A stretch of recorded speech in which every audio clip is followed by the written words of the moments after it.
99, that's a great number. Yeah, no, I feel good about 99. Yeah. I don't know if I wanna live to 99. Would you wanna live to 99? Yeah, that sounds like a lot of Mm. knee surgeries and hip Y replacements. yeah. Yeah, I mean, we're barely Um, getting up off a couch now, so yeah, I'm I not. don't know if my body will I mean, my mind, sure, if my mind's going great, sure, let's go. Yeah, I mean, So, Look at Dick Van Dyke. he's great. I He's great. know, He's inspiration to me, but I know. he danced a lot, with all his little Mary Poppins stuff, I'm sure he had a knee replacement in there too. He seems okay. Did you see the, Coldplay video? No. Oh, Is it Coldplay, new? yeah, they wrote a song with Dick Van Dyke and he dances. See, there you go. He's It's still doing it. it's awesome. It's I'll watch very it. yeah, it's very I'm not like the biggest Coldplay fan, but I do like Dick Van Dyke, so, All um, right. yeah. Yeah, very cool. I enjoyed it, so, um, so we have Matt. Matt's gonna be joining us from Discover College Soccer. It's a good fantastic podcast. He interviews, just about every coaches you can think of, and our own Steve Axtell is on there, and so, we're talking this new JUCO ruling that has come out. We have, well, if you've heard about it, you've heard 1,000 different things happening about it, and I think I read once that the world's gonna end because of this ruling, and we're gonna see pigs fly, and it's. But anyway, there could be some really big things, crazy things happening with it, and um, so Matt is very up to speed on that from Discover College Soccer. So we're gonna have him join us, and then we're just gonna discuss and see what we think of this. And um, but this is Cap Chat Live.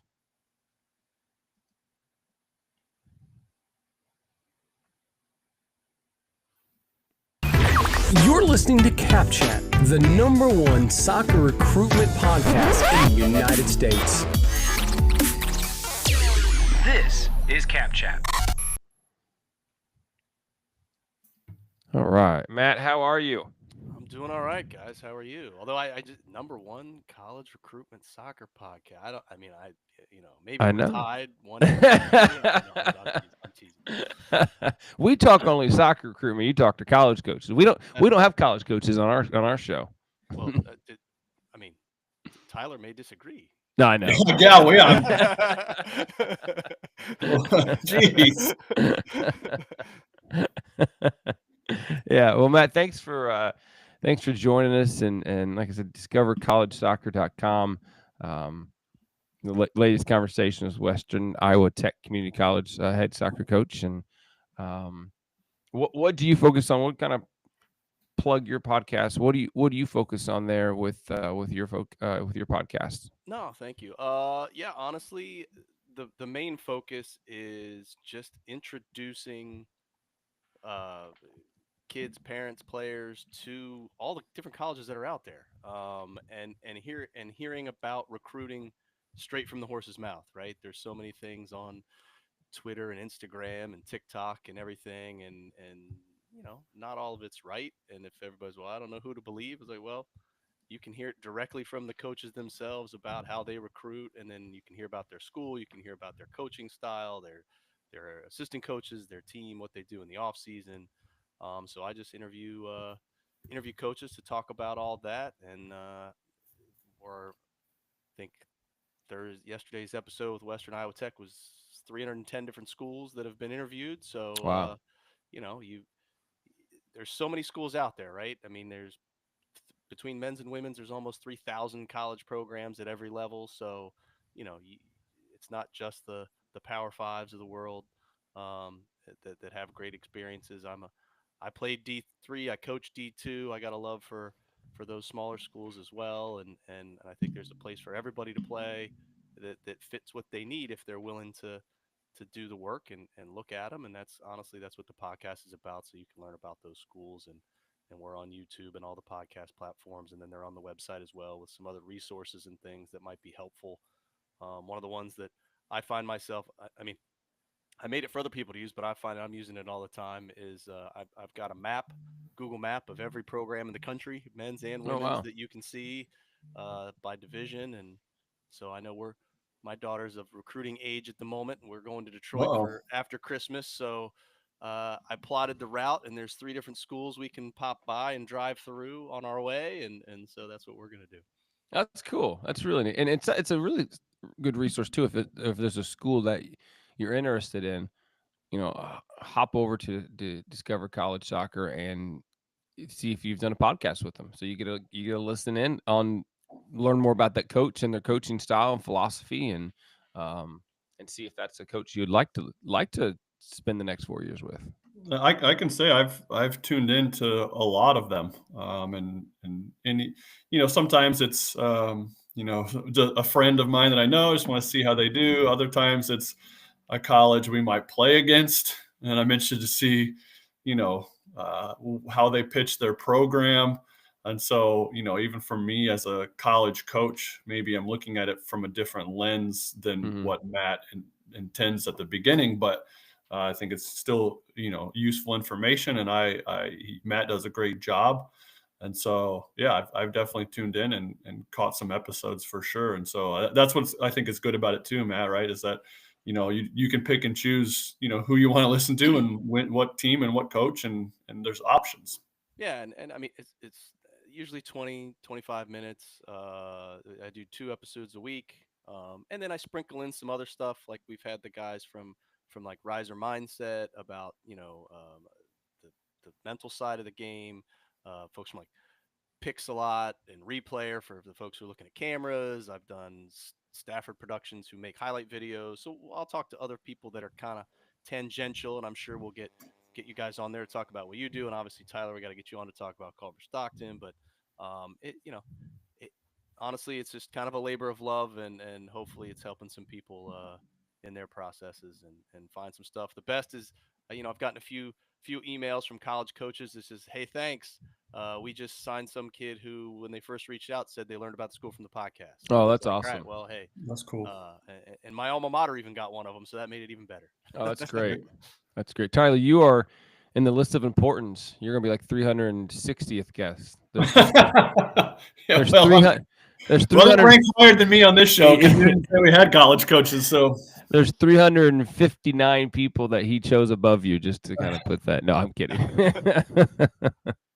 Well, let's dive into the hot topic, and is the Juco ruling, that if you've been online, this would be a great time for parent questions from the internet, but we're just going to skip that one. The NCAA, which is the Juco ruling, dealt with Diego Pavia. So Matt, you got a bunch of stuff pulled up. Do you have the official ruling there? And you want Yeah, to give us the backstory on this one and what? sure. So effectively, uh, Diego Pavia, quarterback at Vanderbilt, filed a lawsuit in Tennessee saying that the NCAA, by having their uh, 5 years to play, 4 years of eligibility, and that your junior college years count against that, is that the NCAA, by having that rule, is violating the Sherman Antitrust Act because that is preventing him from earning money through NIL by saying he doesn't have years of eligibility to play, considering the NCAA is a completely different governing body than the NJCAA. That's the 30,000-foot view of why he did what he did, because he had Vanderbilt had a couple big wins this year, right, in football. Um, his stock has risen, and if he's basically saying, I'm out of eligibility, but if I had another year, I mean, I could probably make $1 million either by staying at Vandy or going to the transfer portal, where $1 million seems to be the going minimum rate for quarterbacks these days, from what I'm hearing. And the judge agreed with him on Wednesday. So, but here's where everybody needs to take a step back. With the preliminary injunction order that the judge issued, it, again, I'm not going to go through the whole legalese. You can find it, the actual injunctions everywhere, but it is specific to saying Diego Pavia can play in 2025. One guy. So one guy. It does not say that the junior college eligibility no longer counts. It does not say that every JUCO kid now has extra eligibility. It does not say a lot of things. It just says that the NCAA cannot further restrain him from playing in 2025 at either Vanderbilt or any Division I institution that which he says. Now, funny enough, it doesn't say he can't transfer Division II. It actually just says Division I. So there's another little wrinkle thrown in there, right? But because all these new rules, the House versus NCAA, again with the roster limits and scholarships, that's all Division I specific. Remember, so it's a lot of things going on right now. But the prevailing sentiment is that the NCAA will have to change or get rid of its either 4 and 5 or the JUCO counts against that or some further measure. However, that has not been done yet. Yet is the so what's your okay? So I know there's a lot of things rolling around in my brain here, and so we say yet. So I mean, we can talk doomsday, we can talk what ifs, and obviously this because this is the third thing happening going right at the NCAA. NCAA is slowly losing their power and crumbling. I think before our eyes, and so the NIL started with a lawsuit in California, and then it spread. It spread faster than. Well, I'm not gonna make that joke, but but it spread quick, and so what do we, Tyler? What are you hearing? Like right now, like we said, like Matt said, it's one person, Diego, and do you think this is the end of this, or do you think this is the beginning of? Oh gosh. Well, I think if you're the NCAA, the best thing that could happen for you at this point would be someone else sues in a different state and loses. For whatever reason, that judge goes against it. And then you've had a balance of powers and precedent that has been set. Because right now, obviously, the only precedent that's been set on this is anti NCAA. Right. So that's typical way of, hey, let's look at the cases that have come before this and how have they ruled. And so I was talking to a lawyer about it yesterday, and the snowball effect right now is working against NCAA, obviously. And so most likely the next person that sues in a different state would win again based off the precedent. And so that's where the snowball effect comes. And even the lawyer said, like, it's not like things haven't happened where it's just a one-off thing and that's the rule, and that's the law in Texas, and it's not going to be the law anywhere else. Even if the precedent is set, other judges won't rule the same way and do something different. Okay, so there is a possibility still that the next kid that sues doesn't win. It's just possible. But the fact that the NCAA has, implemented wages as an opportunity, like you can make money now, right? It's not amateurism. This kid had a logical argument that he lost wages, and the court was like, yeah, that does sound fair. You should be able to go make money, and they did restrict you from doing that based off of the rules. And so that the California case that you're talking about now is affecting this case, and so the snowball is bigger maybe than the NCAA would ever like.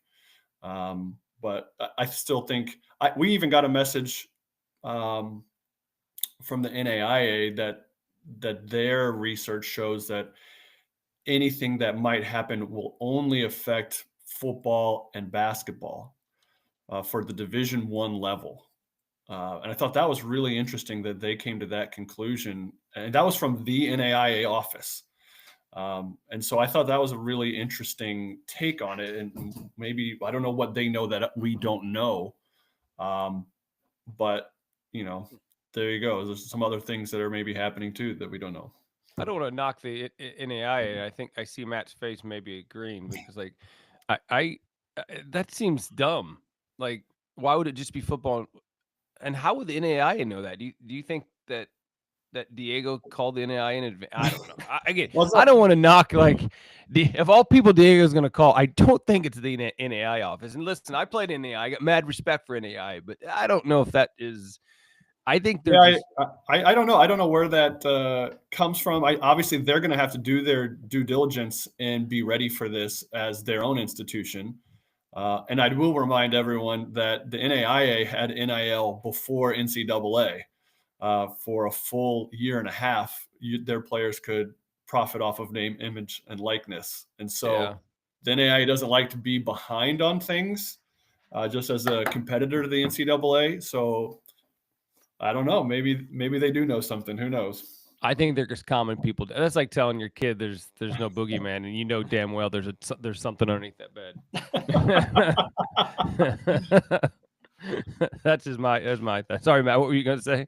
No. I mean, this gets back to a bigger picture, or in terms of what will the NCAA look like in the next 18 to 24 months, right? Yeah. It's not going to be anywhere near what it looks like today.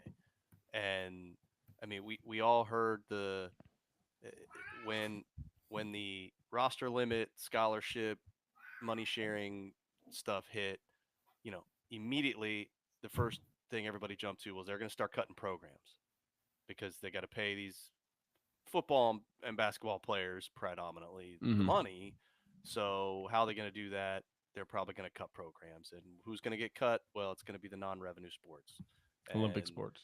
Who's going to be the most likely to take the hit? Well, it's probably going to be the men's sports because of Title IX, and we don't know how that Title IX is going to come into effect with all this stuff, and it's just going to keep going, right? So now with the eligibility stuff, I mean, you get people freaking out about, oh, and now we're going to have 28-year-old, college players, which again, well, the NAIA they've had those for a while, right? No, in some instances it seemed that way, right? And Tyler just stepped on the field at the last game of the season. Yeah, he was player coach. He's been player coach for a while. Yeah. But it's so I think the whole thing's going to have to look different, right? And there's going to have to be different safeguards in place, different rules in place, and it's going to have, and everybody's going to have to be on board, right? And but the almighty dollar is going to win. So if it ends up being, we're going to have Division I and Division III, and in Division I, there's going to be the FBS or like the Power 64 schools or what the guys who really want to spend the money and want to be on TV and are going to be doing this, and then everybody else, right? Yeah. There's so many different ways this could end up, but I feel like it's going to have to look different. And unfortunately it'll be driven by football and basketball, but the fact that you've got these the changes, there's 4 power conferences instead of 5, and you got UCLA playing Rutgers in women's golf. It's like, why are they traveling 3,000 miles? It just doesn't make any sense, right? So some changes are going to have to be made, and I just don't know what those are going to be.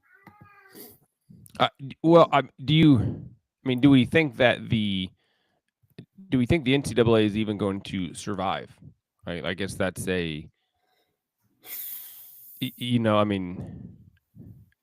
Well, there's so much that they do organizationally. Yeah. That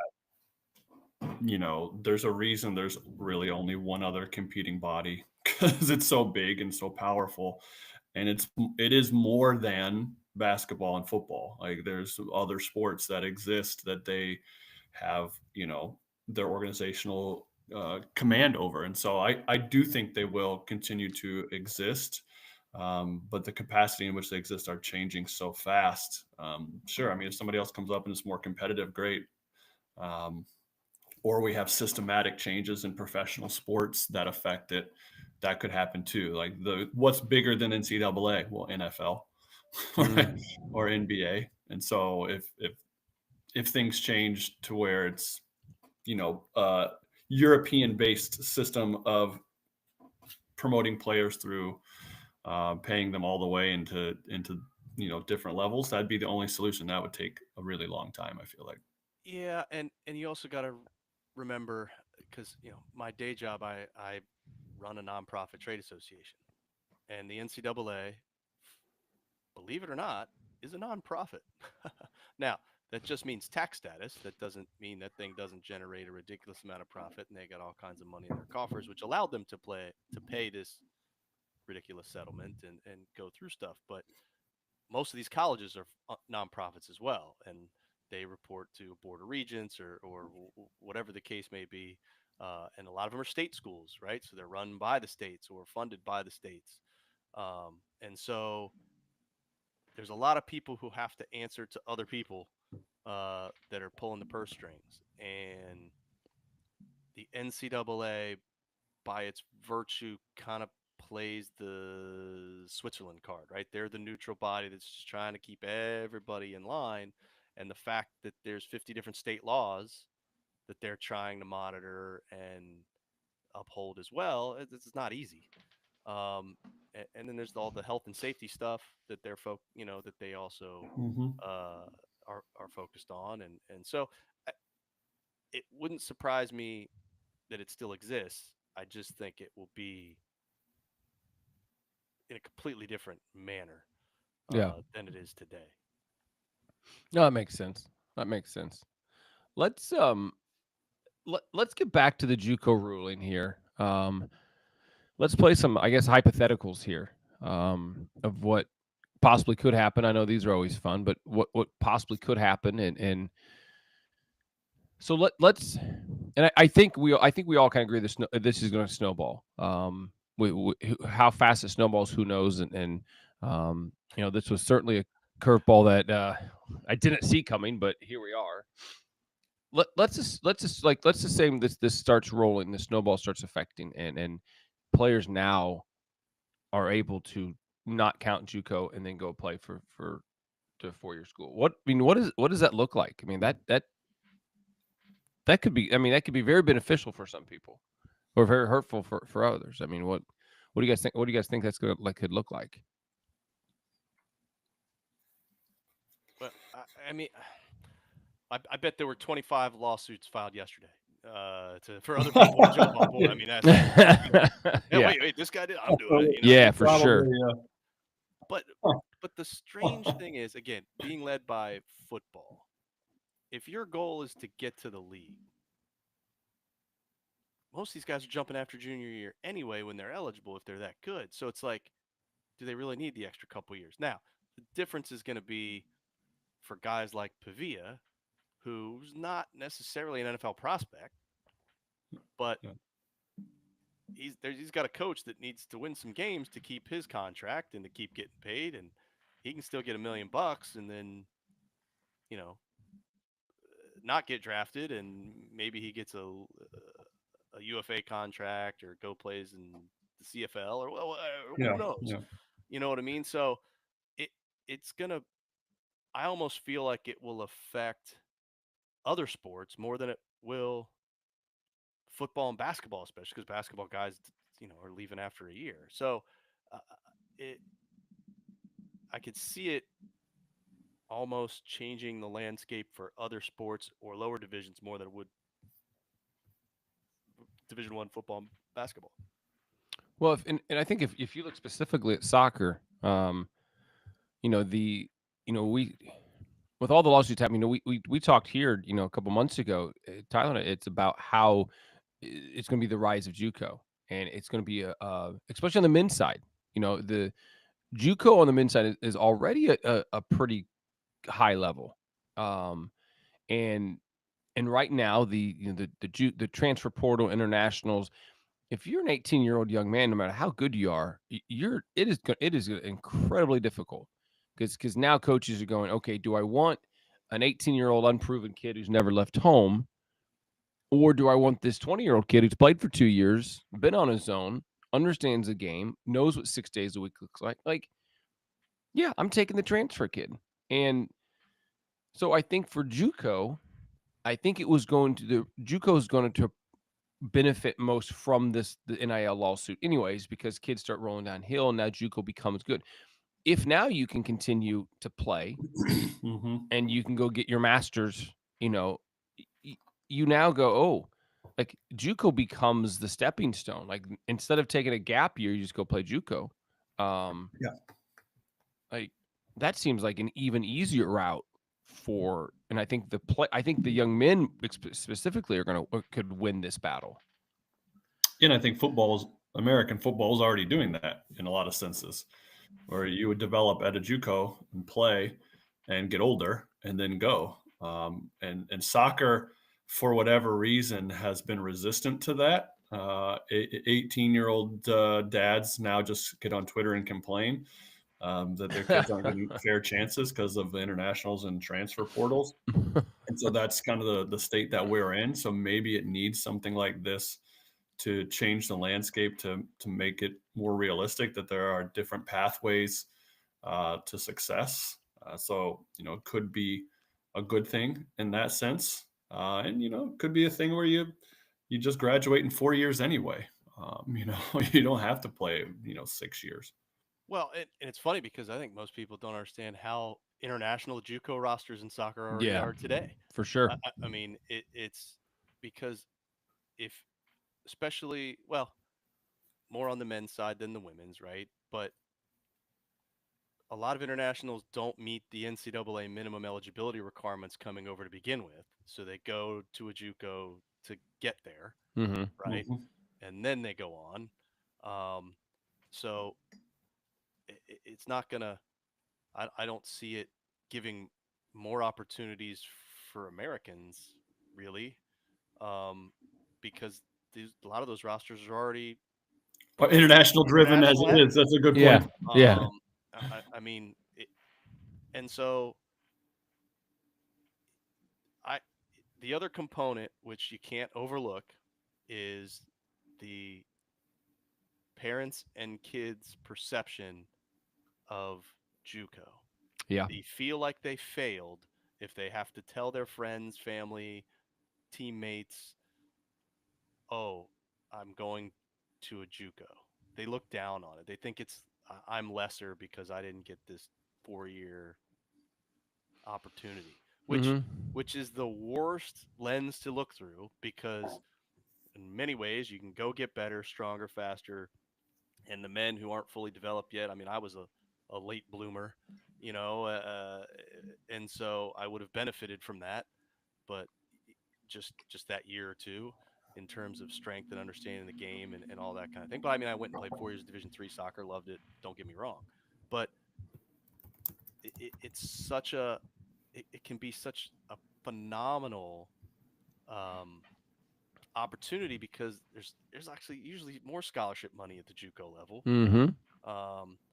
and college is so dang expensive these days anyway. Most Division I fours, if you're getting half, you're lucky, right? If you're getting a half scholarship through soccer, you are doing well, right? And so if you can go get 2 years basically free, get better, and then move on with zero debt and 2 years knocked out, why wouldn't you? Why wouldn't you go do that? And now, and the way that high schools are working these days, way different than when we were back in school. But I mean, every kid, if I feel like, I mean, my daughter, she's going to walk out of high school with, I don't know, 25 college credits or something. She might have 1 or 2 years done, just with the AP, all the different courses that count, and dual enrollment and all this stuff. I mean, I know kids left, right, and center that are walking out of high school with college credits already. So, I think it's a great opportunity for students to look. And now, if it doesn't affect your eligibility, then why not? Like you said, go get your master's degree paid for. That'd be fantastic for the people who want to do that, or not. Like, it doesn't matter. You want to play and be done, play and be done. Like, but yeah, it's going to be interesting. It could also increase the pathways to these, like USL 1 level Mm. teams that take kids for a year or two, and give opportunities. And some of those organizations are connected to local colleges. And so you can take classes while you're playing on these teams. And it's more actually of a year-round playing experience than what the college game allows. And so you could see an increase in that pathway as well. And that's definitely more of a men's than women's thing, but yeah. So here, I'm going to take this slightly different direction, but it just popped into my head. What if you get, because they've been trying to pass this whole soccer season change, right? Making it a Mm. year-round schedule and Yeah. all that.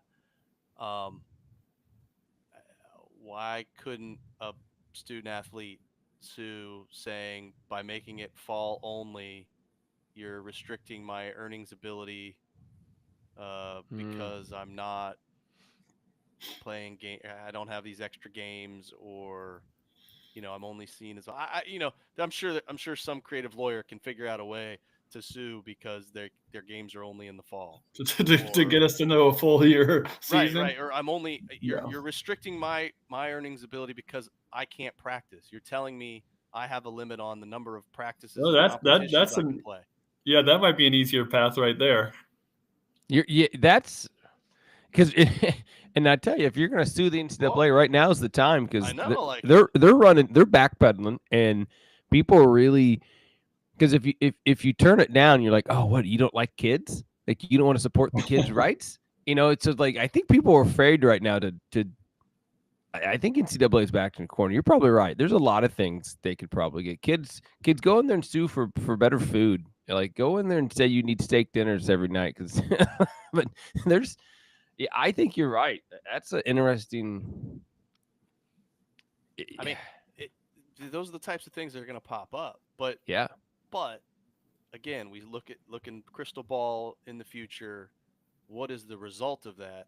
I think you do end up getting to the point where college presidents are saying, I'm not paying for steak dinners every night for the cross country team who, we're paying, we're losing 100, 200 grand a year by having this sport and all the stuff that supports it. yeah. So cross country's gone. Or what Montclair State just did. They turned sports to club. Mm-hmm. Last week, men's and women's lacrosse went from, I think D3. Fundraise yourself. Yeah, it's sorry, but it, we're just not. It's not a sponsored varsity sport anymore. And I think you'll start to see more of that. And then right now, except for the schools that are like grandfathered in, like Hopkins, right? They're D1 in lacrosse, but D3 and everything else. There's a couple of those out there that you can't split divisions. Well, somebody's going to sue and say, NCAA is not letting me split division. I'm a school, and I'm suing the NCAA saying I want to be able to choose our division based on, sport. And that okay. Now, how's that going to work? Is that something that, the courts are going to say, well, yeah, let the school gets to choose. Again, there's a lot of question marks that are out there. And one of the things that people I still think are confused on is just because the NCAA had an old scholarship limit and now has a new scholarship limit, that didn't mean the school had to give that many scholarships. Right. Like, that was the limit. If the limit was 10, I could still give one or fund correct. one. I didn't have to fund 10. So every school still was not necessarily on an even playing field in each sport to begin with. You just couldn't go above and beyond. Well, now NIL's wiped that out, and so the playing field, which was level from a limit standpoint, not necessarily from a budget standpoint, is gone with the NIL stuff. So, well, what do Josh, we? hold on. Let me show you this, Josh. Can you see this? Hear me out. Yeah. Rich. This isn't Josh. This is actually Josh's playing career. Yeah. What is this? It's showing you Medical what you redshirt could play. what you could do to get to this. This is the max years now someone can play if these changes came into place. Wait, what's with the? Oh, because you redshirt JUCO, then you get hurt, Yeah, and right. and, and you You redshirt. use your How so you many? can end up You 4 can't years have that many medical redshirts. you Well, you it's can't. only two. It's one JUCO, one NCAA. They're two It's different only governing bodies. yeah, it's only one. Oh, then the Olympic redshirt. So 11 years. Yeah, they're called doctors, Tommy. So there you go. Someone could be like Wow. 30 years old playing college sports now if this rule would change.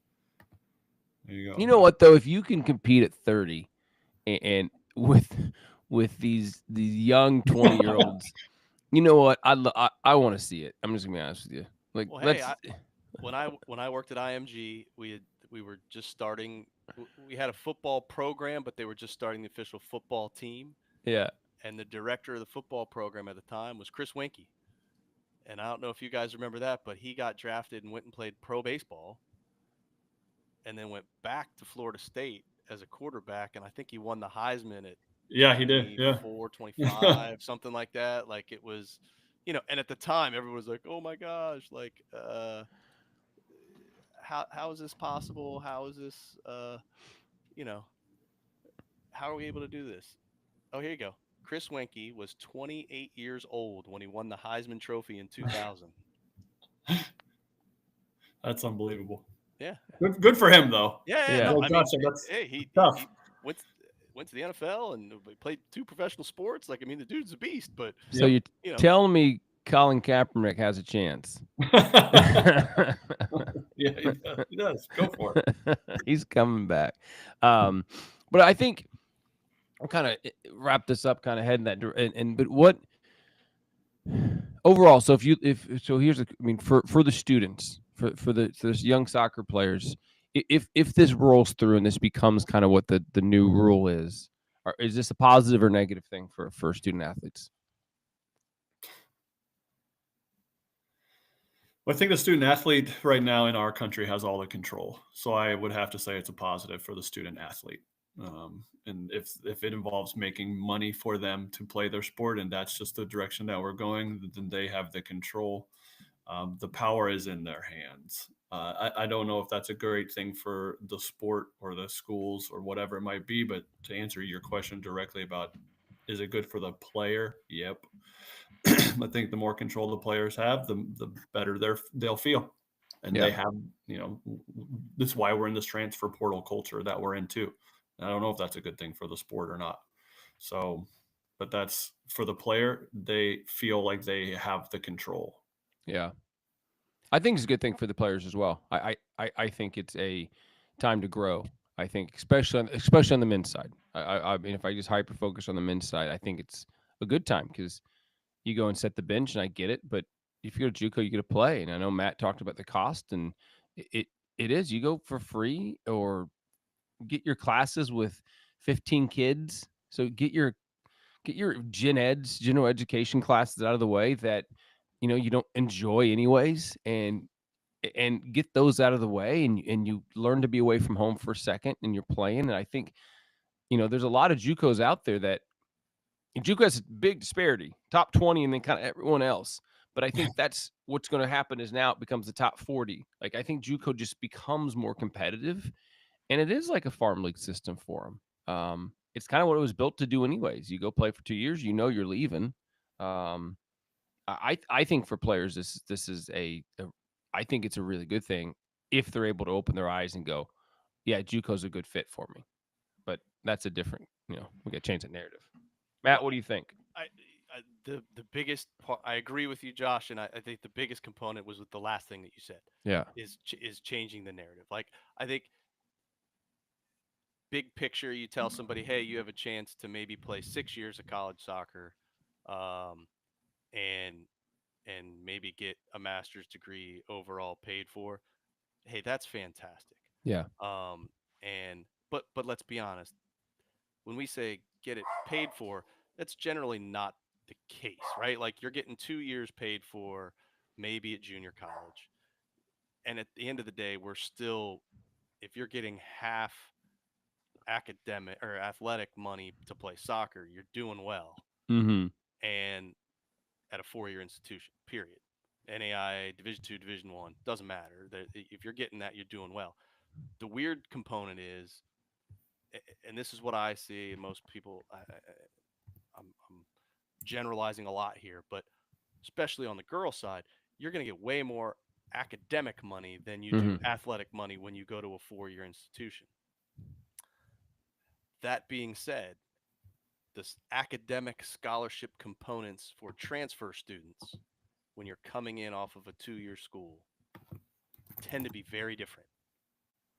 And in certain instances, a lot of schools, it's harder to transfer in than it is to come as a freshman.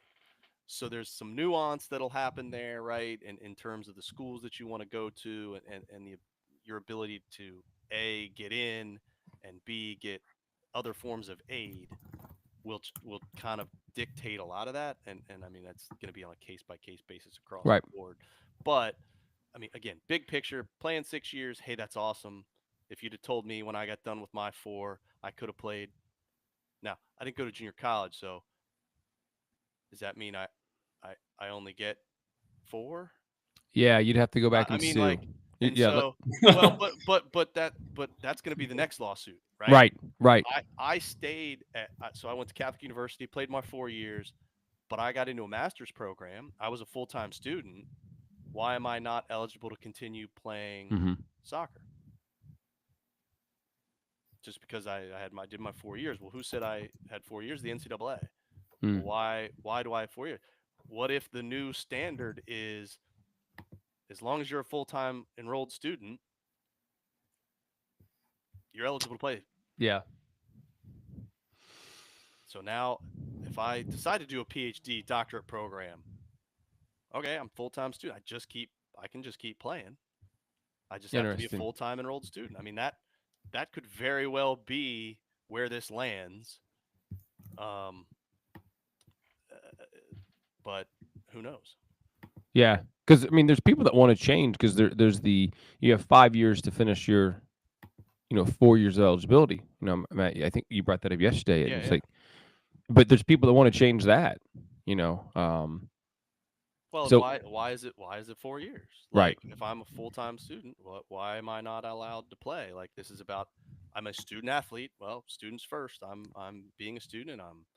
I'm going after a master's degree, but right. I didn't redshirt. And of course, the redshirt rules, that'll probably be the next thing it gets sued about too, is, football redshirt rules different than soccer redshirt rules, different than whoever redshirt. Like, what does that look like?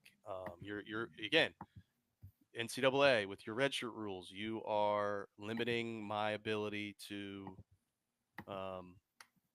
make money. Yep. Or to get compensation in some way. Well, it could just be scholarship money. That may not even be NIL money. That could just be scholarship money. So,